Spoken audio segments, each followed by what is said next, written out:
Assalamualaikum warahmatullahi wabarakatuh. Bagaimana kabarnya anak-anak Ustadz hari ini? Alhamdulillah, luar biasa, tetap semangat. Allahu Akbar, Allahu Akbar, Allahu Akbar. Yes, As-Sanabil bersama Al-Quran. Tahfiz, mudah, indah, berkah. Takbir, Allahu Akbar, Allahu Akbar, Allahu Akbar. Yes, sallu ala Nabi Muhammad. Allahumma salli wa sallim ala Sayyidina Muhammad. Nah anak-anak, kali ini kita kembali belajar Al-Quran Hadis, yaitu pelajaran yang keempat, hadis tentang niat. Sebelum belajar, mari kita baca doa dulu bersama-sama. Bismillahirrahmanirrahim. Rabbi zidni ilma warzuqni fahma. Amin. Alhamdulillahi rabbil alamin. Hadis tentang niat. Setiap perbuatan yang dilakukan seorang hamba selalu diikuti niat. Oleh sebab itu, niat dalam perbuatan itu sangat penting. Dalam sebuah hadis Rasulullah SAW diterangkan bahwa perbuatan seseorang itu bergantung pada niatnya. Apabila seseorang berniat baik, perbuatan yang dihasilkan bernilai baik. Sebaliknya, apabila berbuat tidak baik, maka perbuatan tercela yang terjadi. Oleh karena itu, setiap perbuatan marilah diniatkan untuk mencari ridha Allah. Setiap perbuatan yang kita lakukan akan menjadi sia-sia apabila tidak diniatkan dengan ikhlas mencari ridha Allah. Kita tidak mengetahui niat seseorang itu ikhlas atau tidak ikhlas ketika berbuat sesuatu, mengingat niat itu terletak di dalam hati. Boleh jadi orang memberikan sesuatu kepada orang lain karena ingin dipuji atau memang ingin menjadi dermawan.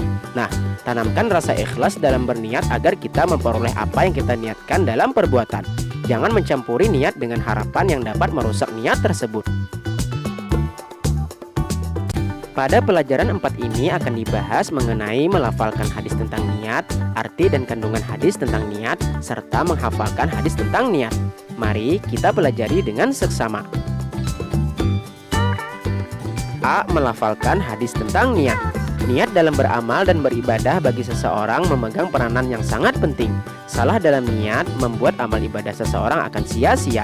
Jika benar dalam niat, ia akan mendapatkan pahala dari Allah. Mari kita pelajari bersama sabda Rasulullah SAW tentang pentingnya niat dalam beramal dan beribadah. Berikut ini adalah lafal hadis tentang niat.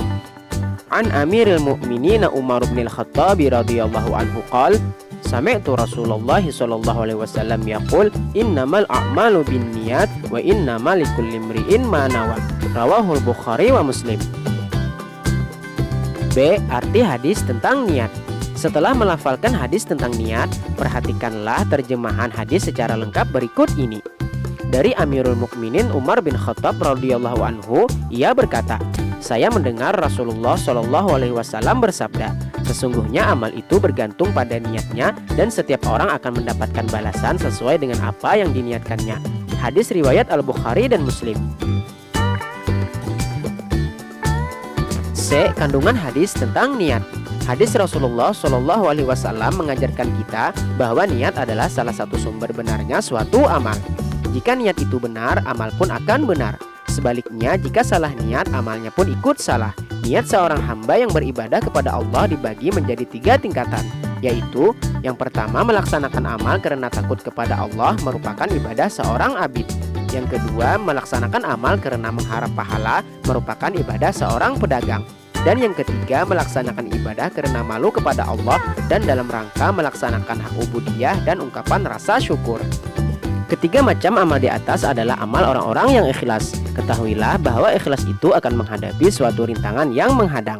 Di antara rintangan yang menghadang seseorang ketika sedang beramal ialah riya, ujub, dan sombong. Niat tidaklah harus diucapkan. Sesungguhnya niat itu adanya di dalam hati seseorang. Kemudian D. Menghafalkan hadis tentang niat. Setelah kalian dapat membaca hadis tentang niat dengan benar dan fasih, mari kita hafalkan. Untuk memudahkan kalian menghafal hadis tentang niat, kalian dapat menghafalkan sesuai dengan pemenggalan kata berikut. An Amiril Mu'minina Umar bin Al-Khattab radhiyallahu anhu qala sami'tu Rasulullah sallallahu alaihi wasallam yaqulu innamal a'malu binniyati wa innama likulli imri'in ma nawa. Bacalah secara lengkap berulang-ulang selama 3 kali. Kemudian bacalah tiap panggalan kata di atas. Tiap kata diulang sampai 3 kali hingga hafal. Jika sudah hafal, hafalkan secara lengkap hadis di atas. Ulangi hingga hafal. Mahfuzat. Khairu malika ma nafa'aka. Sebaik-baik hartamu adalah yang bermanfaat bagimu.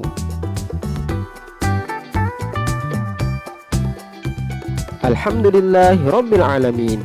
Nah, anak-anak, untuk pelajaran kita kali ini cukup sampai di sini dulu. Semoga apa yang telah kita pelajari bermanfaat dan berguna untuk kita semua. Wabillahi taufik wal hidayah. Assalamualaikum warahmatullahi wabarakatuh.